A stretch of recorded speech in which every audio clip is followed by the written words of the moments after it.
और इस वक्त श्रीनगर और राजधानी दिल्ली के ताजा हालात क्या हैं, ये बताने के लिए हमारे दो सहयोगी लाइव हमारे साथ जुड़ गए हैं। दिल्ली का हाल आपको मानव यादव बताएंगे और श्रीनगर का, जम्मू कश्मीर का क्या हाल है ये बताने के लिए इरफान कुरैशी हमारे सहयोगी जुड़ गए। सबसे पहले हम दिल्ली का रुख करेंगे, मानव के पास चलते हैं। मानव, आईएमडी ने कहा है कि आने वाले 72 घंटे जो है वो दिल्ली एनसीआर के लोगों के लिए और परेशानी भरे हो सकते हैं इस प्रचंड ठंड के बीच, और क्या अलर्ट जारी किया गया है?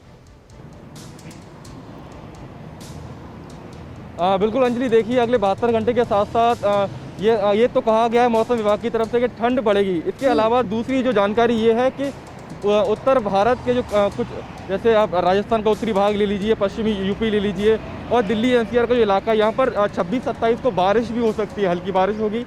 और जब बारिश होगी तो सर्दी और बढ़ सकती है। और इसके साथ साथ ये भी चेतावनी दी गई है कि 2 से 3 डिग्री टेम्परेचर और गिर सकता है। तो आप अंदाज़ा लगाइए कि अभी न्यूनतम जो पारा है वो 4 डिग्री सेल्सियस रात को था।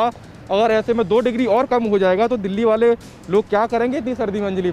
और लेकिन सबसे बड़ी समस्या उन लोगों के सामने है जो सुबह अपने घर से बाहर निकलते हैं, क्योंकि विजिबिलिटी काफ़ी कम है। अभी जो विजिबिलिटी है वो 100 मीटर से भी कम है। आप मेरे पीछे तस्वीरें देखिए ट्रैफिक की। तो ऐसे में लोगों को समस्या ये हो रही है कि उनको आने जाने में दिक्कत हो रही है सुबह के समय, और कोहरा लगातार बना हुआ है और कोहरे के चलते ये तमाम तरह की समस्याएं लोगों के सामने है। लेकिन सबसे बड़ी बात यह है कि जो लोग दिल्ली में बाहरी इलाकों से आते हैं या जो लोग बाहर अपनी गुजर बसर कर रहे हैं, उनके सामने ठंड के कारण काफी समस्या। बिल्कुल, तो ये ठंड और शीतलहर परेशानी का सबब बनी हुई है लोगों के लिए। दिल्ली एनसीआर में भी इसी तरीके का हाल देखने को मिल रहा है, लेकिन श्रीनगर में तो हालात ऐसे हैं कि माइनस तक पहुंच गया है टेम्परेचर। इरफान ज्यादा जानकारी देंगे। इरफान, पारा लगातार लुढ़क रहा है, एक तो बर्फबारी और उसके बाद शीतलहर। ऐसे में वहां पर्यटक भी पहुंच रहे हैं बर्फबारी को अपनी नजरों में कैद करने के लिए। तो प्रशासनिक स्तर पर क्या तैयारियां ऐसे पर्यटकों के लिए? देखिए अंजलि, पर्यटकों के लिए खासतौर पर गुलमर्ग या सोनमर्ग जैसे हिल रिजॉर्ट्स पे टूरिज्म विभाग की तरफ से तमाम सुविधाएं रखी गई हैं। वहीं वहां पर जितने भी होटल्स को खोलने की इजाजत दी गई है उन्हें भी सुविधाएं रखने को कहा गया है। अब अगर टेम्परेचर की बात करें, यानी तापमान जो है श्रीनगर के मैदानी इलाकों की बात करें या पहाड़ी इलाकों की बात करें, माइनस में लगातार गिर चुका है। और जिस तरह आपने कहा, फिलहाल श्रीनगर में अगर बात करें तो -5 से और कई इलाकों में -7 तक का जो है तापमान अभी तक नापा गया है। वही लद्दाख में ये तापमान -16 यानी लेह में जो -16 नापा गया और उसके बाद -18 द्रास में मौसम विभाग की तरफ से बताया गया। तो किस तरह की शदीद सर्दी है।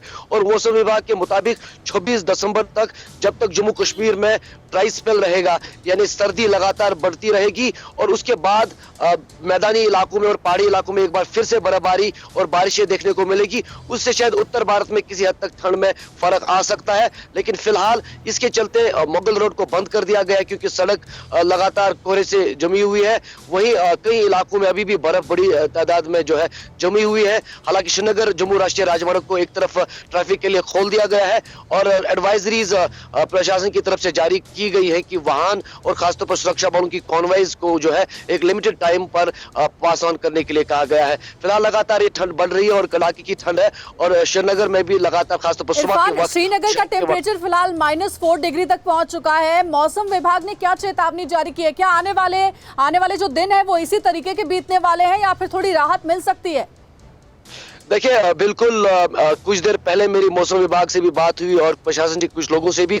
उनका ये कहना है कि 2 दिन तक स्थिति इसी तरह रहेगी और इसमें और टेम्परेचर में गिरावट आ सकती है। लेकिन 2 दिन के बाद किसी हद तक पहाड़ी इलाकों में अगर बर्फ हुई तो उससे जो है ठंड में हल्की सी राहत लोगों को मिल सकती है। जी, शुक्रिया आपका इरफान, और मानव आपका भी दिल्ली का ताजा हाल बताने के लिए। तुम्हारे दो सहयोगी आपको तस्वीरें भी दिखा रहे थे और ताजा हाल भी बता रहे थे। कुल मिलाकर के ठंड ने अपना प्रचंड रूप दिखाना शुरू कर दिया और ऐसे में आपको जरूर बचने के लिए, खासकर बुजुर्गों और बच्चों के लिए, वो तमाम उपाय करने चाहिए। न्यूज़ टॉप 9 रोज सुबह 7 बजे और शाम 7 बजे सिर्फ TV9 भारतवर्ष पर।